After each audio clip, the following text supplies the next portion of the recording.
Podcastirmãos.com.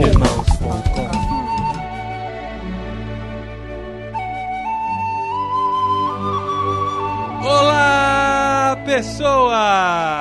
Podcastirmãos.com de número 203 entrando no ar. Eu sou o Paulinho e estou aqui com Pedro Angela, que vive num buraco em Botucatu. Não é buraco não, fica a 900 metros acima do nível do mar, tá bom? É uma toca. Mas Botucatu não significa buraco onde se mora? Não, significa bons ares, caraca, mano. Que bizarro. Aqui é o Pedro e eu estou com a Sara, que estava lá, mas agora está de volta. Outra vez. Ah, que bonitinho. Eu sou a Sara e tô aqui com o Marcelo, que usa a trilha sonora do Senhor dos Anéis como Tolkien de celular. Nossa! Chuck Brainstein, essa daí, cara. Olá, aqui é o Marcelo. Estou aqui com a Gabriele novamente. Oi, gente. Grande celebridade, praticamente membro do Conselho Branco aqui entre nós. Seja bem-vinda. Muito obrigada. E nós estamos aqui nessa semana especial para falar sobre um dos maiores escritores da era moderna, contemporânea, nem sei como a gente chama essa era literária, J.R.R. Tolkien, o cara do Senhor dos Anéis, o cara do Hobbit, e por coincidência estamos lançando este programa na semana em que estreia nos cinemas o filme mais esperado do ano, O Hobbit. Sexta-feira nos cinemas, não é patrocinado, mas você deve assistir, pode ter certeza. Nós vamos falar desse cara, vamos conhecer e voltar a fazer aquela série de biografias que o pessoal tanto pede. A gente só não falou de mais gente porque a gente não conhece mais gente pra falar, mas a gente traz aqui Gabriele Gregersen, a especialista que já falou com a gente aqui sobre C.S. Lewis, já falou sobre Crônicas de Nárnia e agora vai falar um pouquinho sobre Tolkien. Um pouquinho não, né? Tem muita coisa. A gente preparou uma pauta aqui. Se a gente for falar cada tópico dela, vai aí pelo menos uns 5 programas, né? Certo, com certeza.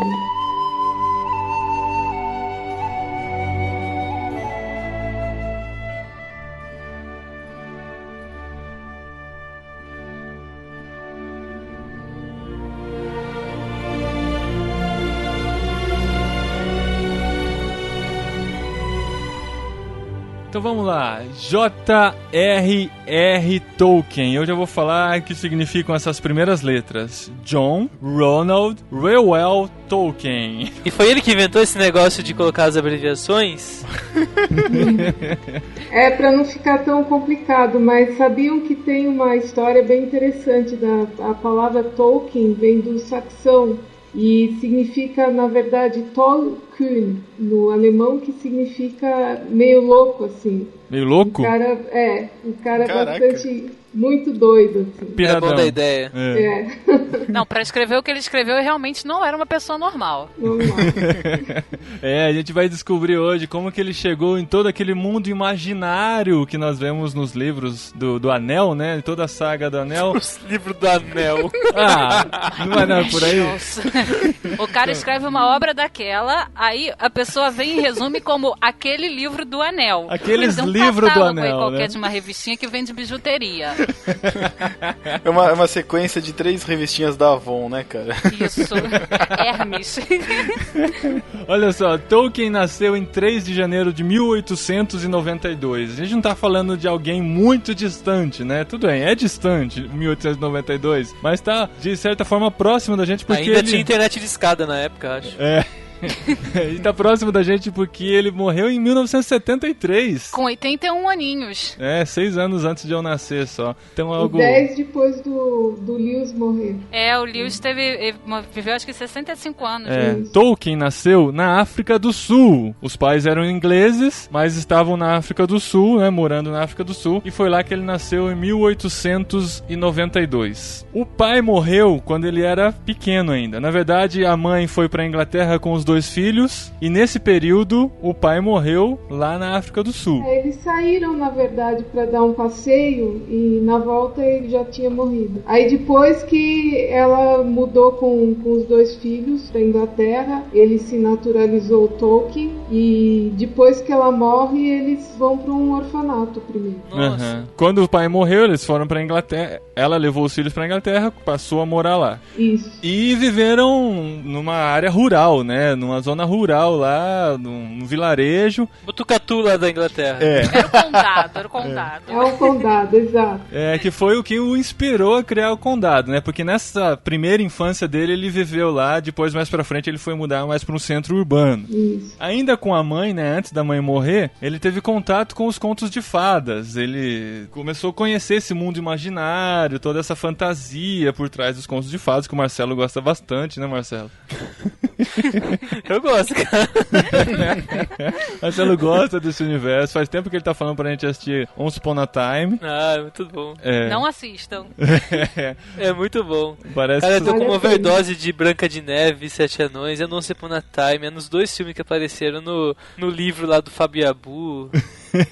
Aliás, é engraçado como tá cada hora é uma moda de filme. Não sei se tô saindo do tema, mas tava moda zumbi, né? Agora a moda é contos de fada, né? Será que é porque completou 100 anos da obra e agora tem domínio público e todo mundo pode fazer alguma coisa assim? Será que tem relação? Pode né? ser. Porque agora não precisa mais pagar direitos, né? Talvez. Daqui a 40 anos o Superman vai estar em todas as mídias.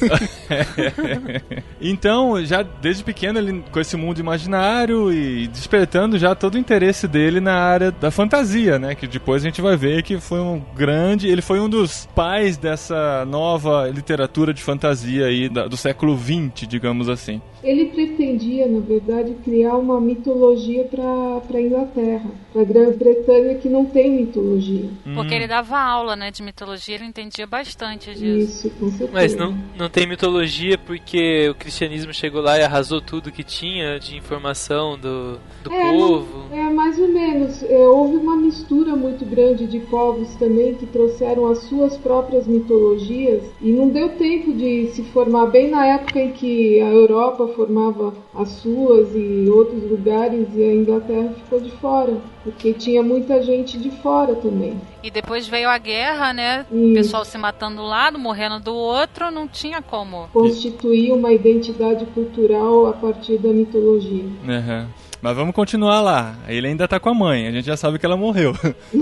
E essa morte, inclusive, não sei se eu estou antecipando as coisas, mas essa morte ela marcou muito Tolkien, porque ela, na verdade, que era de lar protestante, ela abraçou o catolicismo. Uhum. E o Tolkien teve algum tipo de mágoa em relação aos protestantes, porque ela foi expulsa da casa dela. Vocês sabem que existe esse conflito enorme entre protestantes e católicos na Grã-Bretanha. Então, ele culpa muito os protestantes por causa da morte da mãe. Porque a família toda dela era anglicana, né? E nisso ela se torna católica.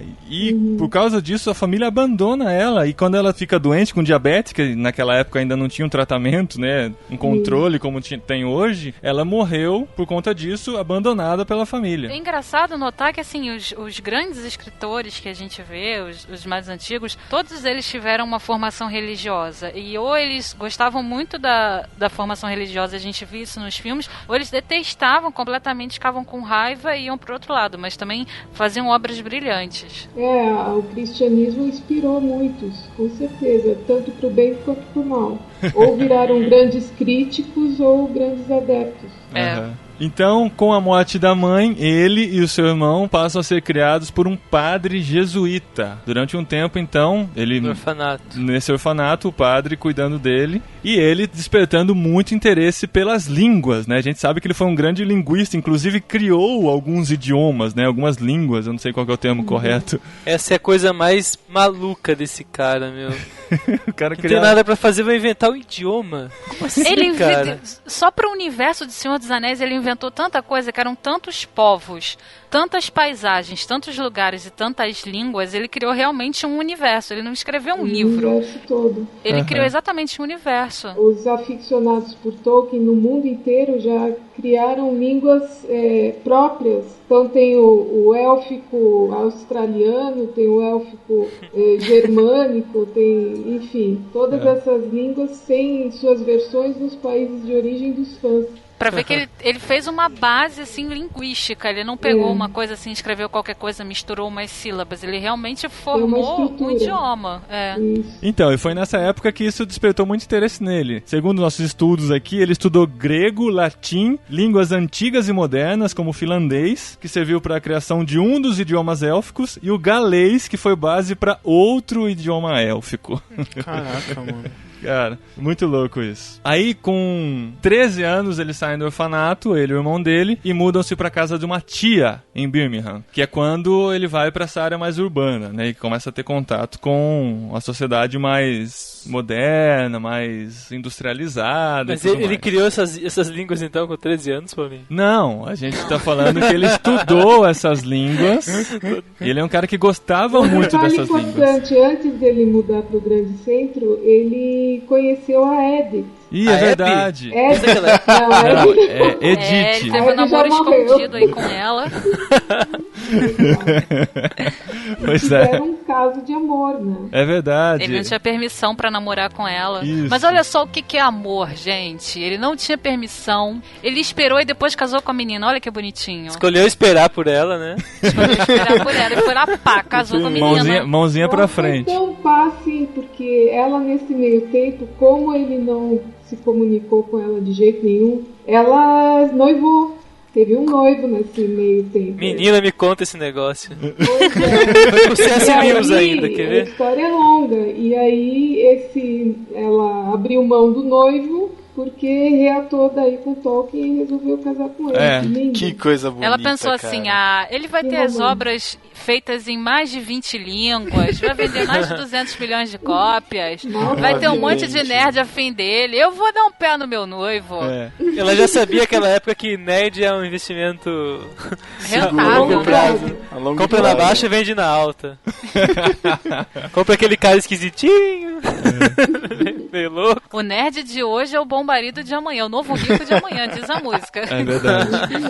E o padre, né, quando ele morava ainda com o padre jesuíta lá, o padre proibiu eles namorarem. E falou que ele só poderia namorar quando ele alcançasse a maioridade. Então, no dia que ele completou 21 anos, né, ou pelo menos na época dos 21 anos, não sei se foi no dia, ele pegou e escreveu pra ela, falando, completei 21, te esperei até agora. E ela tava noiva, recebeu essa carta e voltou ao grande amor da sua vida. Muito bonito. Tô casando, mas o grande amor da minha vida é você. Meu Deus do céu.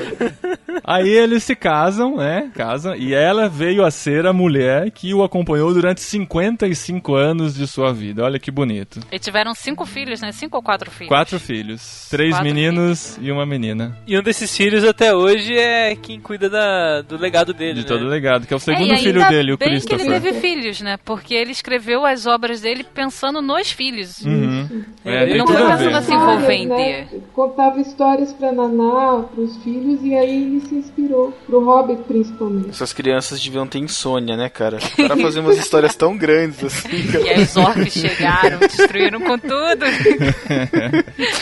Nossa, ele começava a falar lá, tinha os pés peludos, tinha não sei quem. Eu já tinha dormido e falei, cara, essa história é boa, essa história funciona. Essa hora que ele tava de saco cheio das crianças não dormir, ele começava. E a folha, tinha uns 5 nervuras.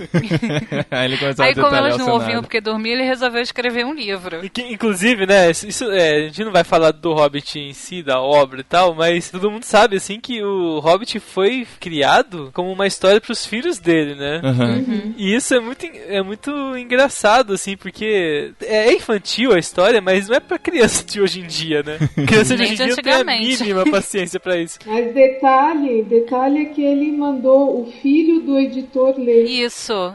O filho do editor tinha 10 anos. Eu achei engraçado que ele falou que o livro era bom pra crianças de 5 a 9 anos. Caraca, O garoto tinha 10 anos e falou, é bom pra criança de 5 a 9 anos. Eu conheço um monte de criança de 30 que não conseguiu ler isso aí. Imagina as criancinhas de 5 anos lendo isso. E aí foi engraçado que depois, quando ele era adulto, ele já encontrou o Tolkien em Oxford e foi ele que dividiu O Senhor dos Anéis em 3 partes. Ele já estava adulto nessa época, né? E ele falou pro Tolkien, as pessoas não vão comprar, vão ler um livro imenso desse, vão dividir em 3 partes. Olha Aí, só. O motivo era econômico também, né? Porque um volume só ia ser muito caro. Eu acho que ele Assim puxou, como é um né? motivo econômico, temos a primeira de 3 partes do Hobbit estreando essa semana. Isso é uma coisa que me revolta um tanto. Mas a gente vai falar sobre isso depois. Vocês estão acelerando, Mas o Hobbit gente, tem bastante calma. história pra 3 filmes. Não tem, tá tudo bem. Calma, vocês estão acelerando demais. Tá bom, A gente- vamos voltar. Na verdade, na história, ele ainda nem teve filhos. Na nossa cronologia teve, não aqui. teve? Teve ainda filho. não. Ainda não, Já porque teve filho, Paulinho. a gente ainda não falou da formação dele e nem da guerra. Ele foi pra guerra ainda não, sem filho. Mas a guerra foi... A guerra foi no os livro filhos dele foi lá. na guerra depois. Não, o primeiro filho foi concebido ainda durante a guerra. Durante a não é guerra. dele, então. Olha só que história interessante. A esposa, eles tinham acabado de casar quando o Tolkien teve que ir para a guerra. E a esposa, não se conformando com isso, foi atrás do pelotão do marido e se hospedou perto dele e houve um encontro romântico num bosque à noite. E esse encontro até gerou um conto. O encontro que gerou um conto, uma história de Beren e Lúthien, que é a história do romance que se dá num bosque entre duas pessoas que dançam e, enfim, é toda uma história romântica. Será que ele encontrou os trolls nesse bosque? Com certeza. E detalhe, nas lápides do túmulo dos dois estão escritos esses nomes também, embaixo do nome dele. Que bonitinho. É verdade. No Wikipedia tem foto do túmulo dela. Esse cara é muito... Ah, deve ter na internet. Não, tem sim, no Wikipedia tem, eu vi. Tem a foto do Tá túmulo vendo? É dela. um nerd romântico ainda, hein, gente? É Lúthien, embaixo do nome dela. Que isso é uma história lá do Silmarillion, né? Ah, sim. É, que eu não consegui ler. Tá, a gente vai falar disso também. Vamos lá. Não vamos perder o fio da meada. Ele estava na guerra, combateu durante um ano, inclusive numa batalha bem sangrenta, que morreram mais de 500 mil combatentes. Ele sobreviveu numa incursão à França e Bélgica. E nesse meio tempo, durante a guerra, ele contraiu tifo e foi liberado para voltar para a Inglaterra. Que bom, né, que ele ficou doente. É febre de trincheira que eles chamavam. Isso, né? febre de Piolho, tifoide né? ou febre de trincheira. Eu não sei se é pior.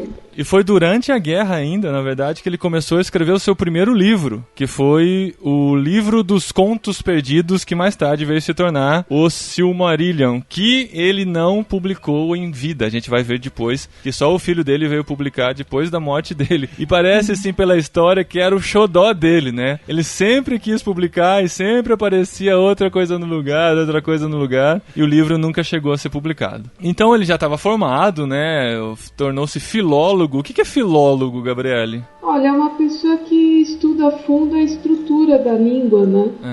É um linguista, mas ao mesmo tempo ele está mais interessado em estudar desde a estrutura gramatical, principalmente, né? Mas também questões culturais ligadas à etimologia das palavras e outras coisas.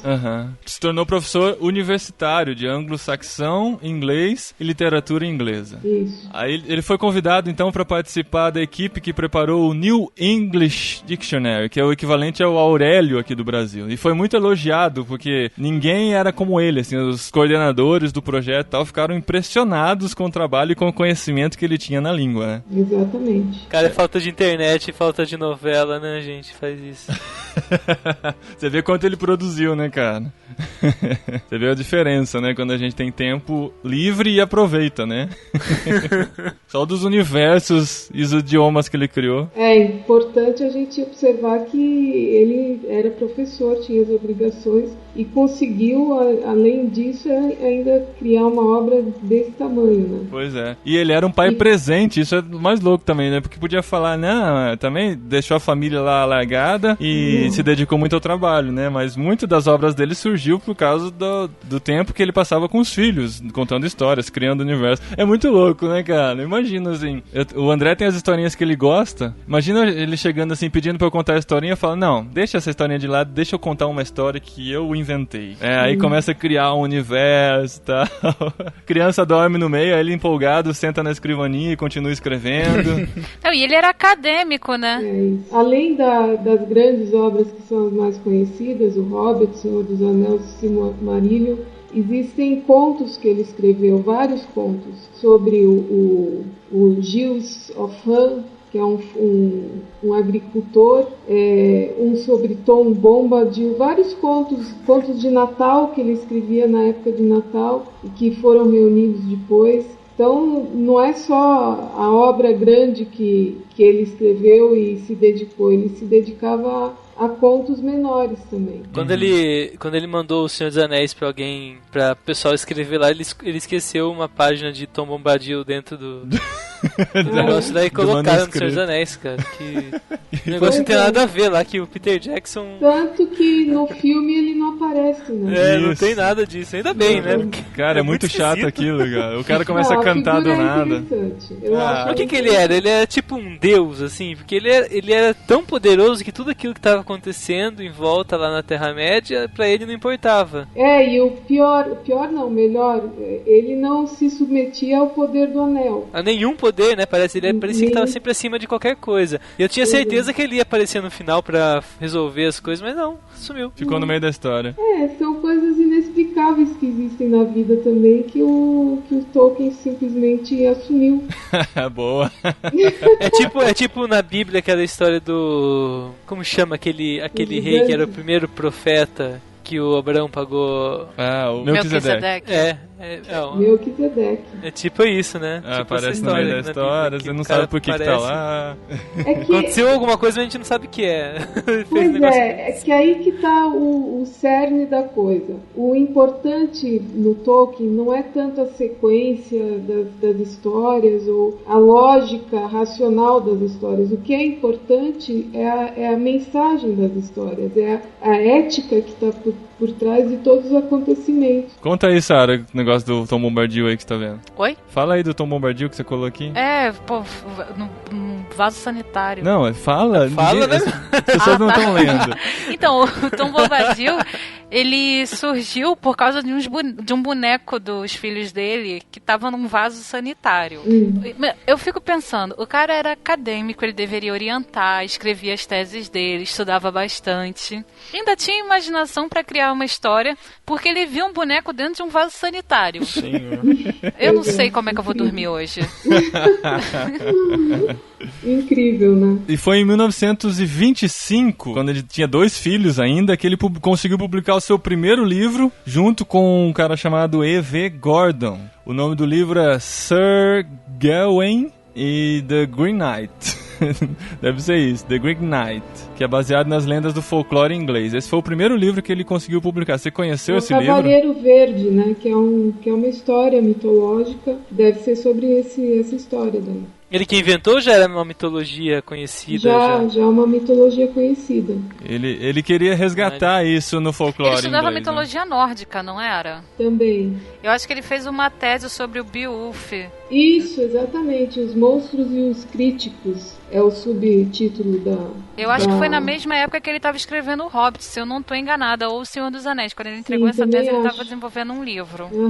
Foi, na verdade, se não me engano, foi uma palestra que ele deu que depois virou livro. E que tem a ver com a rixa entre os críticos literários e os filólogos, né? Que era para ser uma rixa entre Lewis e Tolkien, porque Lewis era crítico literário e Tolkien filólogo. Então a amizade deles foi uma coisa bem revolucionária, também do ponto de vista religioso.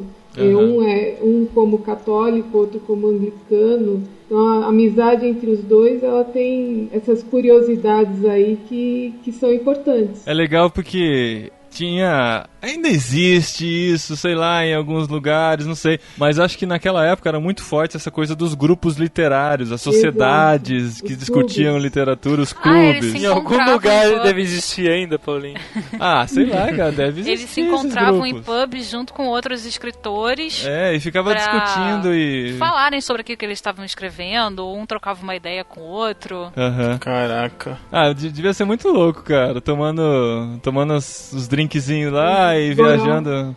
Imagina ele apresentando aquele universo lá, todos os elfos, os anões. O pessoal fala, você tá tomando algo muito forte, Tolkien, cuidado aí. É a fada verde. Eles combinavam de ir pra São Tomé das Letras. Gente, o Tolkien com cachimbo na mão me lembra muito Gandalf. Tudo bem que o cachimbo dele é menor, mas eu acho que ele tirou a ideia do cachimbo daí. Não sei se ele conseguia fazer anéis de fumaça.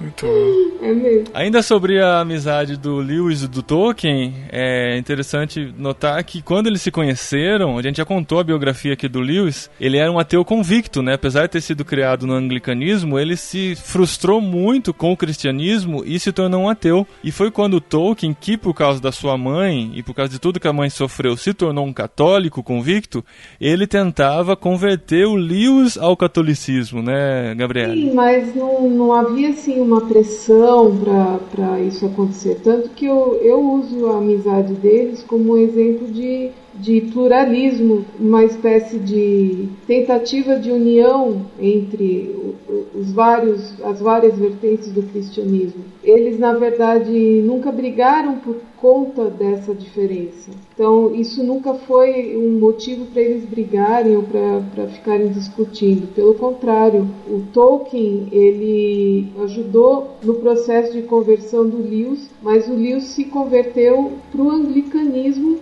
apesar do Tolkien. Então é um exemplo de como as duas vertentes podem dialogar. Legal. Já passei por isso. Ficava evangelizando um amigo meu, evangelizando, quando eu desisti, ele se converteu e foi pra outra igreja. Então, isso acontece, né? Como diz o leão, ele não se sabe não é por onde domesticado. Ele não é domesticado, exatamente. Muito bom.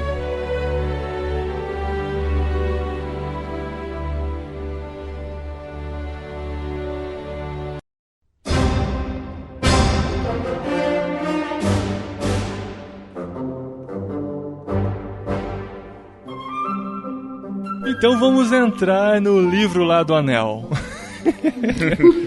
Vamos falar da saga, da pequena saga que marcou gerações e tem voltado aí com tudo, né? Eu confesso que meu nível de nerdice foi limitado por um tempo. Eu só fui ouvir de Senhor dos Anéis quando soube que estava sendo feito o filme, ou melhor, quando o filme foi lançado, na verdade. Eu não sabia da existência dessa obra, né? Eu confesso meu pecado, meu crime. Até 2001, quando foi lançado o primeiro livro do Senhor dos Anéis, eu não sabia do que se tratava. Mas, antes do Senhor dos Anéis, apesar do filme do Hobbit vir 10 anos depois de ser lançado no cinema as sequências do Senhor dos Anéis, o Hobbit, o livro, nasceu antes, quando essa ideia do anel ainda não era uma ideia muito desenvolvida, né? A gente sabe que durante a história do livro do Hobbit, parece um anel lá e tal, mas até então a gente não sabe muito do poder dele e da importância dele para uma história maior, né? Na verdade, não existia, né? O livro não dá atenção nenhuma. Será que ele era tão mestre assim que ele pensou, vou plantar aqui um anelzinho e lá na frente vai dar início a toda uma saga? Esse é um recurso de roteiro muito utilizado nas HQs, chama retcon. Que é você falar, não, mas na verdade naquela época o que aconteceu foi isso. E colocar... Lost fez isso muito, né, cara? Alguns seriados fazem muito isso, cara. Tá vendo como a gente já pensava nisso desde lá no começo, né? Não pensava nada. É verdade. Fez nascer lá, né? Mas olha que legal. A ideia do Hobbit surgiu assim do nada, no meio de uma revisão que ele fazia, uma avaliação de documentos de alunos que estavam querendo ingressar na universidade. E um dos documentos chegou, tinha uma folha em branco e ele usou toda a sua criatividade e escreveu lá uma frase, simplesmente uma frase. Isso foi em 1928. Em um buraco no chão vivia um hobbit. E só. Mas foi outra pessoa que escreveu isso? Não, ele. Não, foi ele. Ele escreveu. Esse negócio do documento é só um pretexto. Ele achou uma folha em branco e escreveu: em um buraco no chão vivia um hobbit. Essas coisas de malucos, né? Tipo a Rowling também, que escreveu em Guardanapo do café, as primeiras ideias. Sempre tem uma história assim para um autor conhecido, né? Eu não admito, Gabriele, que você faça isso. Eu também, eu fiquei nesse chocada. Nesse podcast de Tolkien fale sobre essa pessoa. Eu fiquei chocada. Estão profanando o programa. Ela escreveu no guardanapo, depois derrubou o café em cima e saiu. Não, mas sério, ela se inspirou pelo menos no Lewis e no Tolkien. Ela confessa isso em algum momento. Ela confessa. Mas qualquer um que escreve assim, saga... Só de ver a capa, você vê que ela se inspirou, não, né? Não tem comparação. Foi só uma comparação de surgimento de uma obra. De insight criativo. Não criativo. tem comparação entre Tolkien, Lewis e Rowling. O Gabriele, mas até onde eu sei também, a literatura do Tolkien é usada em idade escolar, não é? Não sei se na Inglaterra ou nos Estados Unidos, mas... Até do C.S. Lewis, a Crônicas de Nárnia também foi, já por um tempo, se ainda não sei, usado como material escolar. Onde não tem coleção vagalume, o pessoal tem que dar um jeito. Aqui no Brasil está sendo indicado também para as escolas. Olha, que legal. Que legal. Que grande passo para a evolução da humanidade, né? E olha só, depois dessa frase, a ideia ficou lá. Ele não escreveu mais nada até 2 anos depois, quando ele realmente resolveu começar a escrever o livro.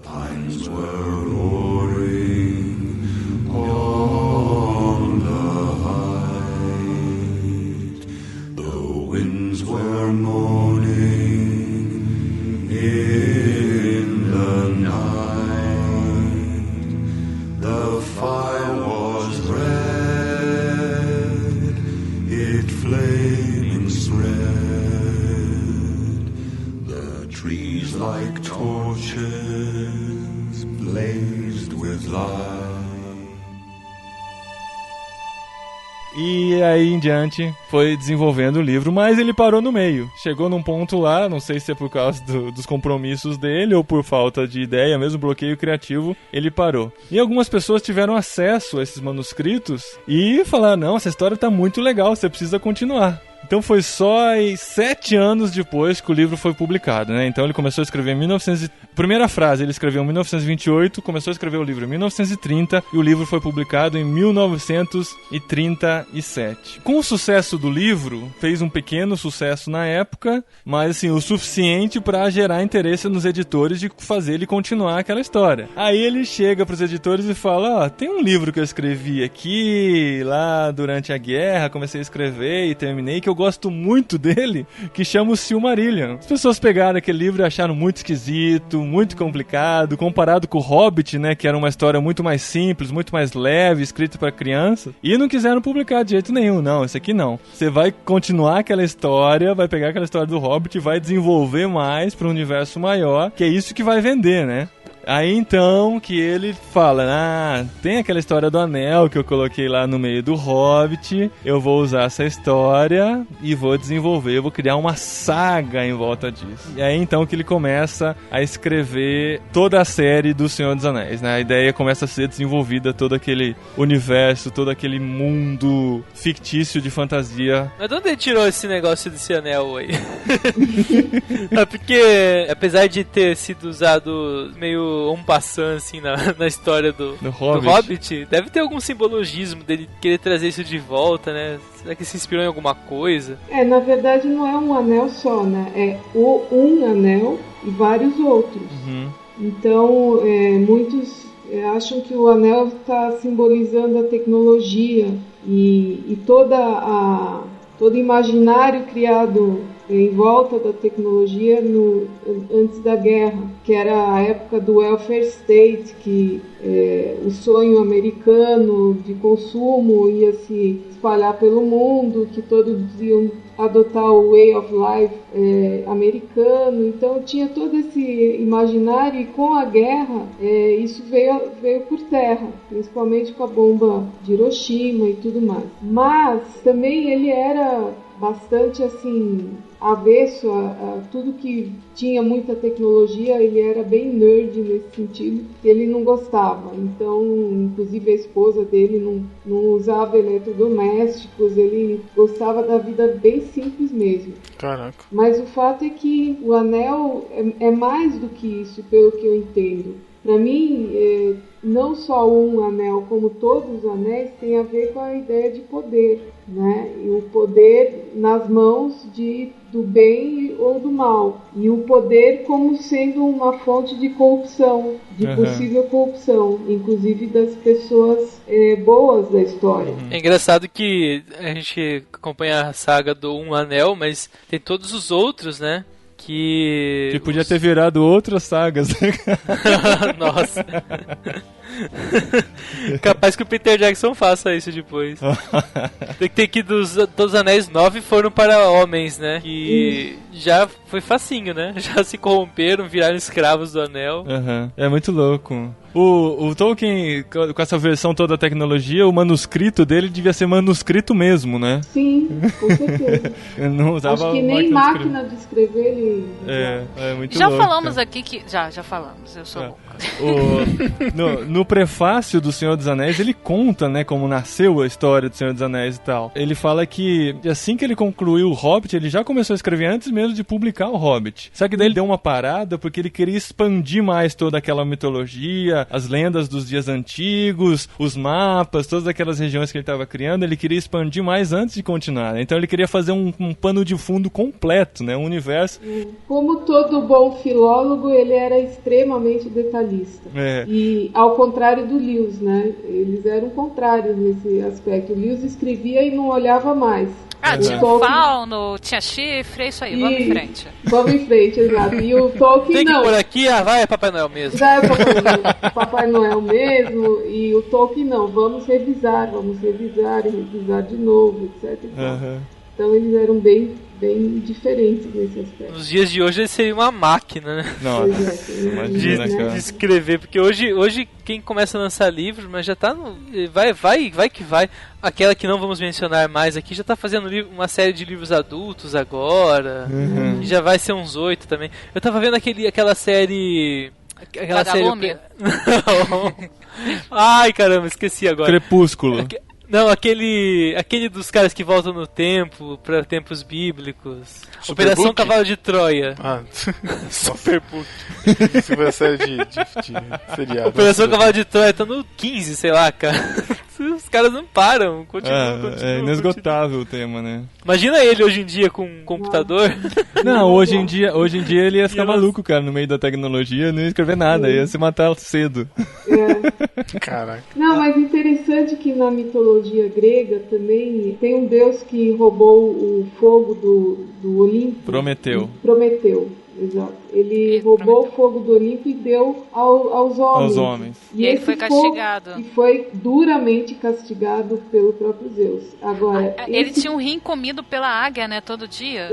Uma coisa assim, coisas bem... Ele ficou acorrentado. Exatamente. Então, talvez, como ele gostava muito de mitologia, ele tenha se inspirado de alguma forma nessa ideia de fogo como sendo uma fonte não só de tecnologia, também de tecnologia, mas principalmente de poder, né, que é dado a uma humanidade que ainda não está apta a lidar com esse poder de uma forma madura, igualitária, etc. Então tem toda uma questão que pode ser discutida a partir do Senhor dos Anéis sobre política, sobre questões de igualdade social, de diferença social, de luta de classes, não sei. Não vamos entrar nesse detalhe, mas questão social, em todos os casos, dá para discutir. Ô, Gabriele, você falou aí do Ésquilo, eu lembrei do Foucault, porque assim, em Tolkien, o poder está em um objeto. É aquele objeto como se o restante não tivesse mais poder, ele tivesse que ser submetido a esse objeto. Sim, é um fetiche, né? Exatamente. E é engraçado que Foucault, quando ele fala de poder, essas relações estão permeadas em todos os cantos. Então, na obra dele não tem um objeto só, que é uma coisa que Tolkien focou demais. Se não tivesse aquele anel, não haveria guerra e as pessoas não lutariam por aquele poder, porque o poder permearia tudo. Nossa, o papo mudou muito de nível agora, cara. É que ela falou de Esquilo, eu lembrei do Foucault. Eu já tava jogando campo minado aqui no computador.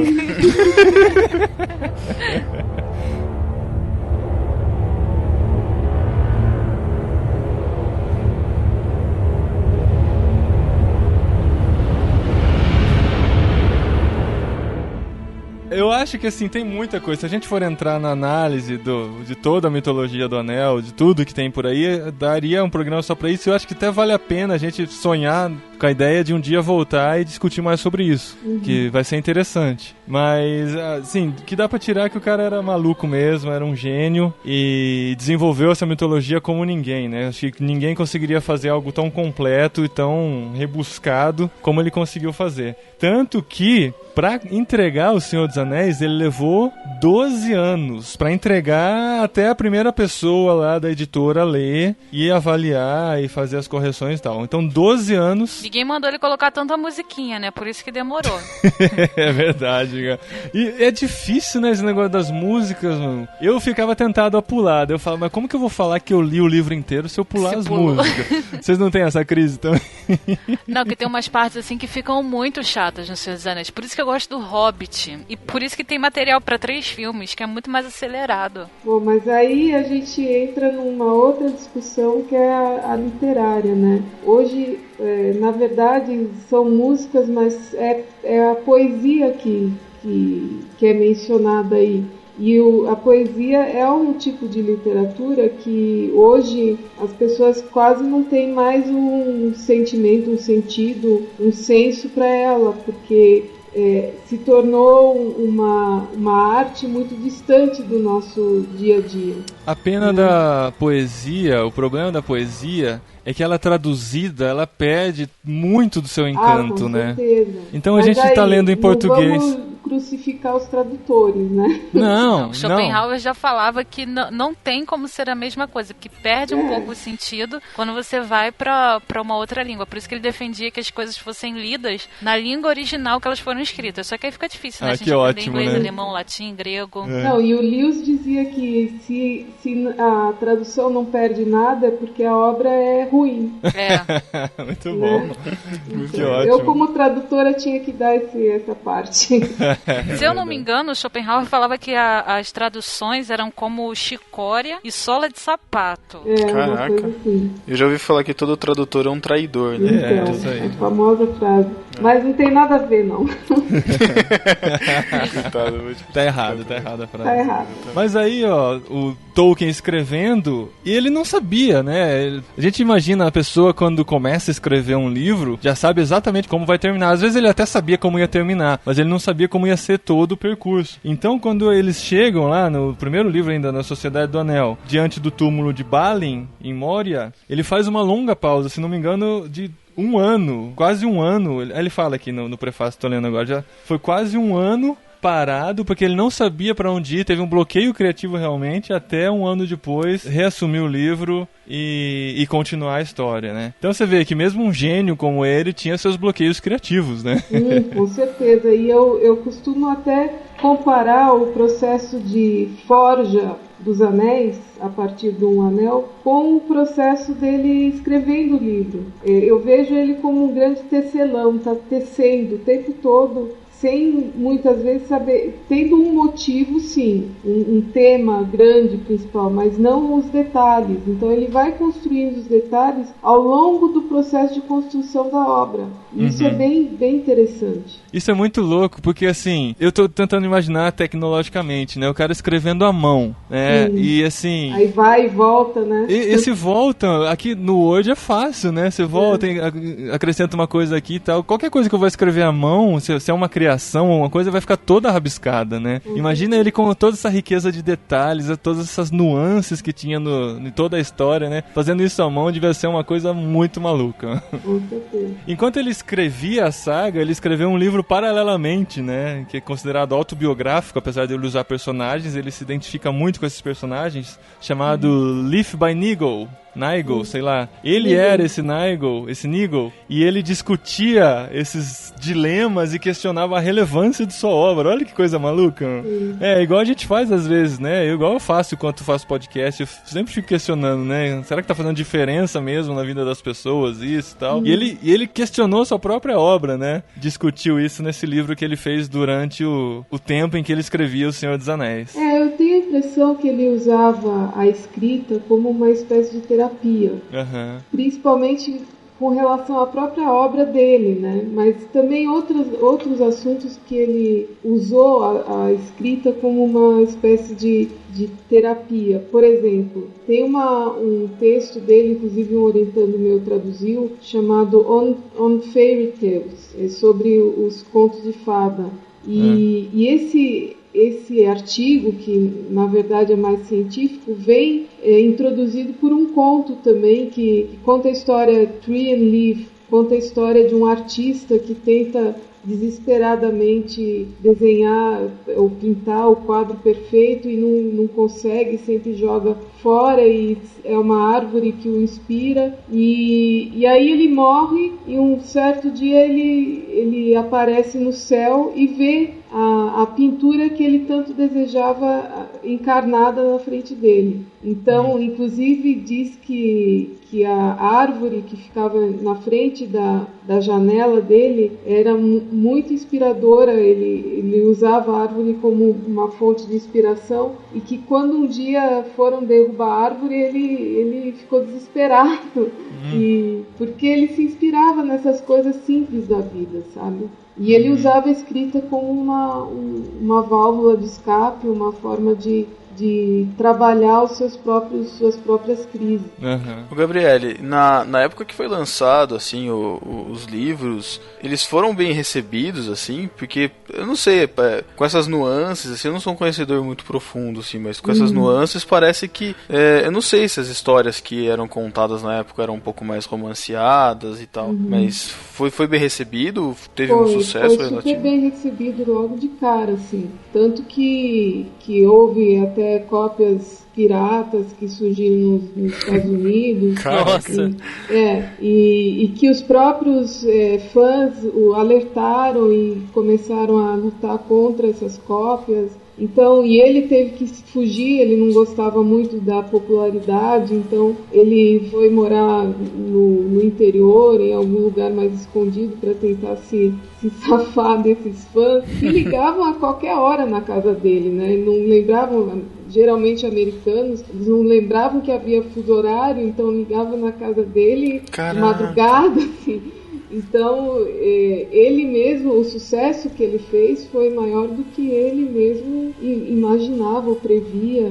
E isso, para mim, é um sinal de que a literatura é uma porta, realmente, para você influenciar o mundo, para você nadar contra a maré. Apesar de todo mundo aplaudir o Superman e histórias, desenhos animados maniqueístas, quando aparece uma história que tem pé e cabeça e fundamento filosófico, teológico, as pessoas param, as pessoas atentam e começam a pensar. Então, um exemplo também de antimaniqueísmo que eu lembrei foi as figuras do mal no Senhor dos Anéis, sempre, inclusive o Gollum, né, vieram de seres bons que se corromperam com o tempo. Então, o Gollum, ele já foi, bem antigamente, ele foi um hobbit, só que ele, ao longo dos anos, ele foi se corrompendo até se tornar o que ele se tornou, uma criatura informe, totalmente distorcida. E, inclusive, também os orcs, todos eles partem,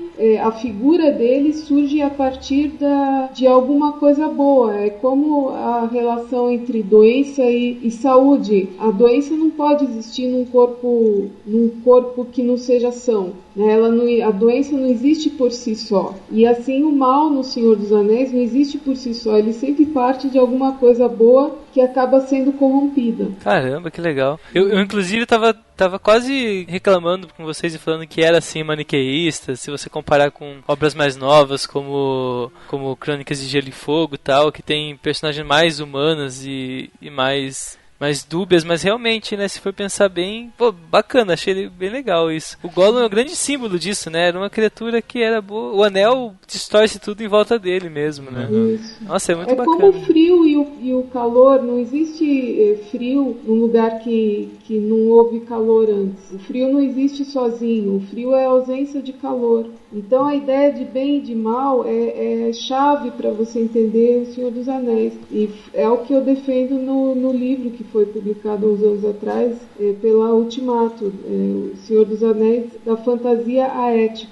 Eu trabalho justamente essa ideia de bem e de mal no Senhor dos Anéis, que é extremamente profunda do ponto de vista filosófico e teológico. Tanto que qualquer um pode, se não entender, pelo menos ler e perceber que existe alguma coisa diferente do feijão com arroz que a gente consome aí na TV e no cinema. Muito bom. Mas aí, então, a gente já sabe que O Senhor dos Anéis, um dos livros mais vendidos, né, em todos os tempos. Depois da Bíblia. É o segundo, né? É o segundo depois da Bíblia, como todos os outros.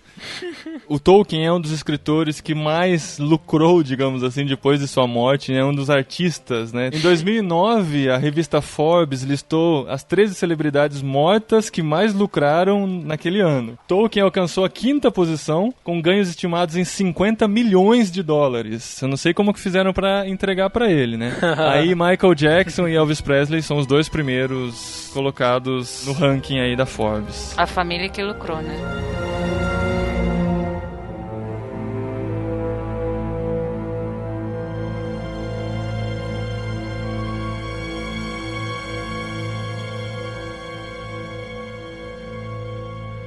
Então, como todo mundo, né? Infelizmente ele não era imortal, só a sua obra era. E ele chega antes de chegar ao fim da sua própria vida, em 1971, em 19 de novembro, a sua esposa, Edith, morre depois de 55 anos de casamento. E dá pra imaginar como isso foi um baque pra ele, né? Então ele se refugiou num apartamento na solidão na Universidade de Oxford. E lá ele ficou por mais 2 anos. E nesse período, depois que a esposa morreu, ele recebe o doutorado honorário em letras da Universidade de Oxford. E o mais importante título, né? O da Ordem do Império Britânico, que a Rainha Elizabeth deu pra ele. Então ele se torna Sir John Ronald Reuel Tolkien, um ano antes. Vulgo Gandalf. Que bacana, hein? E aquela rainha que tá viva até hoje, deve ser, né? Elizabeth? Em 72, cara, deve ser mesmo. Isso aí. Ela e o Niemeyer são imortais. E um ano depois, então, 28 de agosto de 73, Tolkien se sente mal durante uma festa. No dia seguinte ele foi internado com uma úlcera e hemorragia. E depois, no dia 2 de setembro de 1973, aos 81 anos de idade, J.R.R. Tolkien morre na Inglaterra. Que legado, né? Que história. E assim, o cara escreveu a vida inteira, escreveu muitas histórias, muitos contos, e depois da sua morte, finalmente o filho dele, 4 anos depois da morte dele, ele consegue então finalmente publicar o Silmarillion, que é o livro mais difícil aí de se ler, que a gente conhece, todo mundo fala, eu ainda não tentei, mas todo mundo fala que é um livro muito complicado de se ler, né? E nos anos 80, entre os anos 80 e 90, o Christian, o filho dele, lança a História da Terra-média, que é uma gigantesca coletânea dividida em 12 volumes. Cara, eu nunca ouvi falar disso. Não deve ter no português. Não sei. Tá, o título tá em português aqui, a História da Terra-média. 12 volumes, que devia ser muitas coisas, muitas mitologias, muitas histórias relacionadas a todo esse universo criado aí da Terra-média. O Silmarillion tem aspectos históricos também da Terra-média, né? Uhum. Mas são histórias inacabadas, são fragmentos, mas que lidam também com o background histórico, geográfico da Mas espera aí, Terra-média. deixa eu entender o Silmarillion. Vocês que leram, falam que são histórias inacabadas. Mas como ele queria publicar lá em 1928 o Silmarillion, se quando ele morreu em 72 estava inacabado? Em 73. Na verdade, não sei se o termo é inacabado, seria mais fragmentos de história, né? Tanto que existe outra publicação que são os contos inacabados, né? Então talvez não é preciso dizer que é inacabado, mas são fragmentos, não é uma história com começo, meio e fim. Tem coisas que o Christopher concluiu mesmo. Ele deve ter dado uma burilada nessa história da Terra-média nesses fragmentos. Uhum. Silmarillion eu li o primeiro capítulo, cara, que é um negócio muito louco. É tipo, é o Gênesis da Terra-média. Exato. Caraca. E é tudo com música. É como começa tudo mesmo, cara. Tem uns anjos lá, que são esqueci o nome das entidades lá. E aparece um que é do mal, que eu esqueci o nome também. Você lembra o nome do autor? Que é o início do mal. É tipo o Lúcifer no meio da história, assim, cara. Caraca. É o começo do universo mesmo. Do Lewis também é assim, né? Começa com o Sobrinho do Mago. Isso, no Sobrinho do Mago começa com Aslan. com Aslan cantando, né? É uma nota Realmente, e começa cara. a surgir tudo, né? Mó legal. É verdade. Tem toda a história da criação também de Nárnia, né? Existe um paralelo muito bom entre o Silmarillion e o Sobrinho do Mago.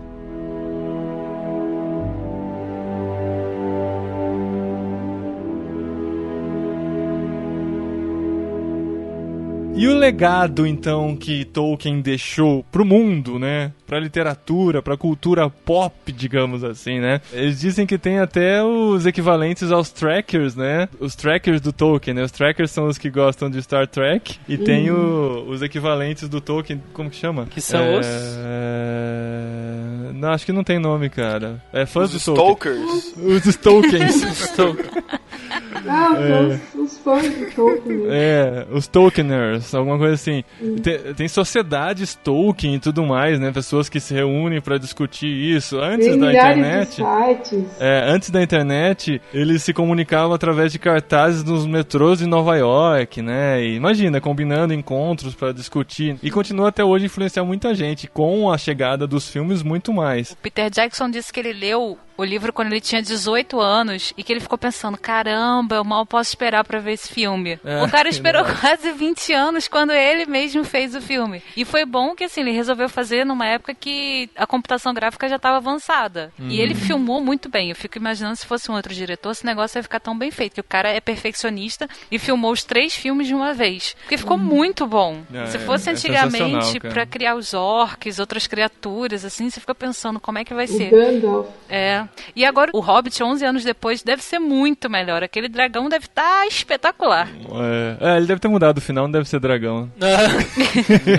Você quer imaginar como seria, Sarah? Você já assistiu A História Sem Fim? Que horror! Aquele muito cachorrão ruim, lá. Aquele cachorrão. Eu tenho raiva daquele filme.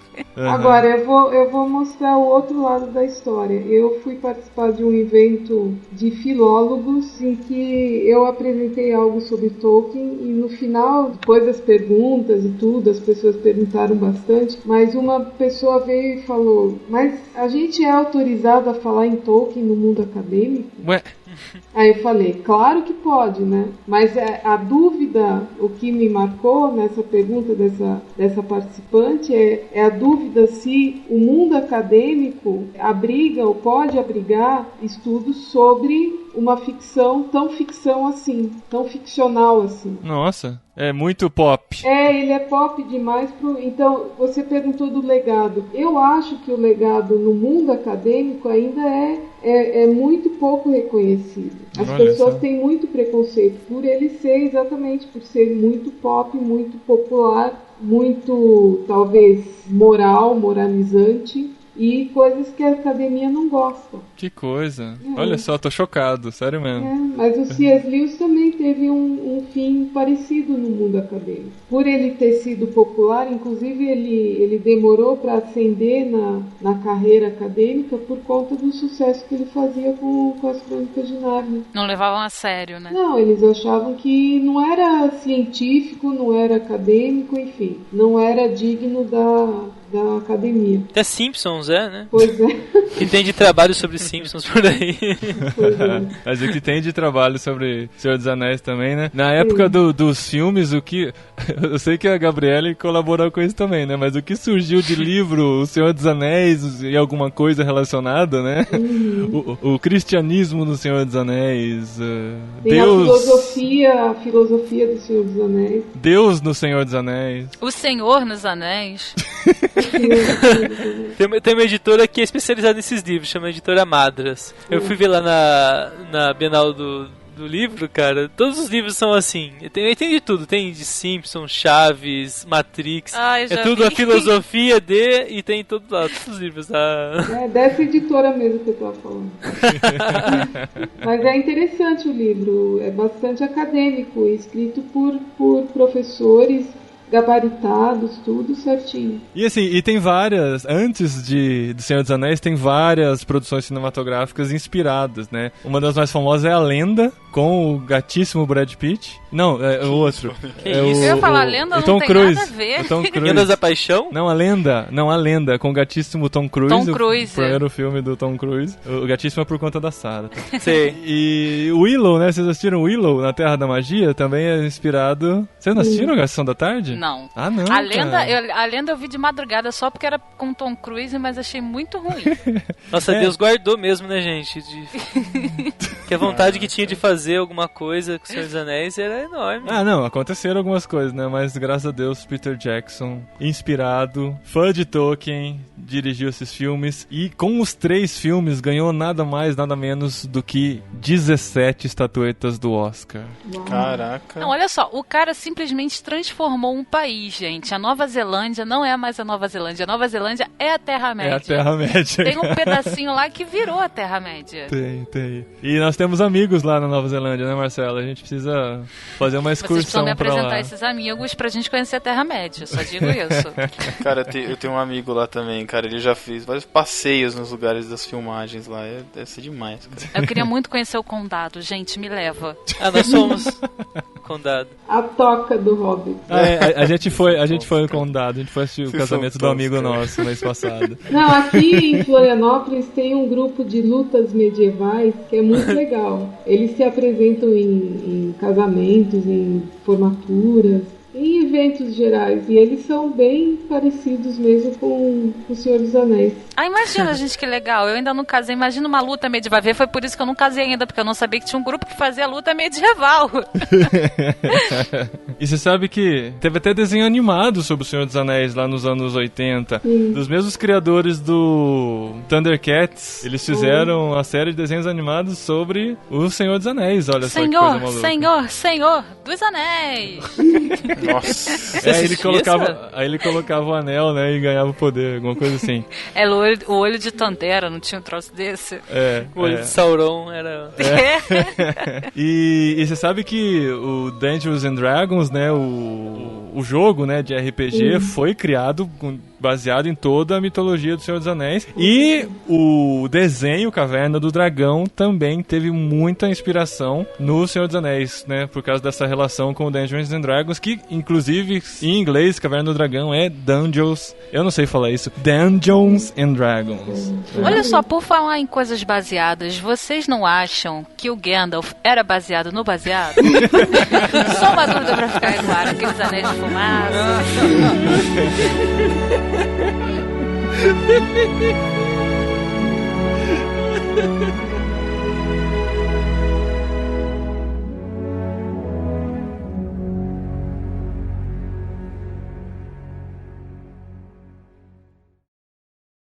Deixa eu comentar uma coisa que senão vai passar. Sempre que vocês falam dos contos inacabados, eu imagino que ele está escrevendo uma frase assim, falando assim, então eles estavam caminhando por lá e... E aí acaba, sabe? Tipo, caramba, não acabou o conto, meu.